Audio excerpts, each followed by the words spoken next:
Welcome to History 247, where you get undiluted educational historical facts. Early typewriter prototypes featured an alphabetical keyboard arrangement.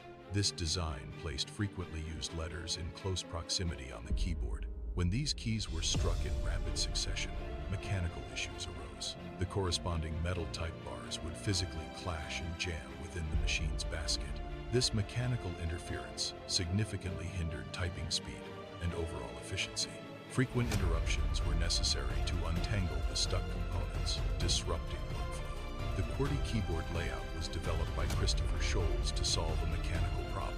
Early typewriters suffered from jamming when frequently used letter pairs were typed quickly.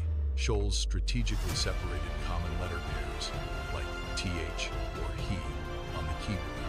This design reduced type bar collisions, enabling a more fluid and continuous typing experience. The QWERTY layout, developed by Sholes in 1873, revolutionized typing and office productivity.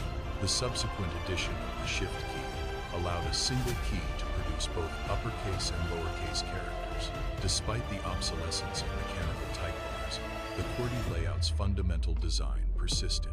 It became the universal standard for digital keyboards on computers, smartphones, and tablets, showcasing its adaptability. Thank you for watching. Kindly subscribe for more educational historical videos like this.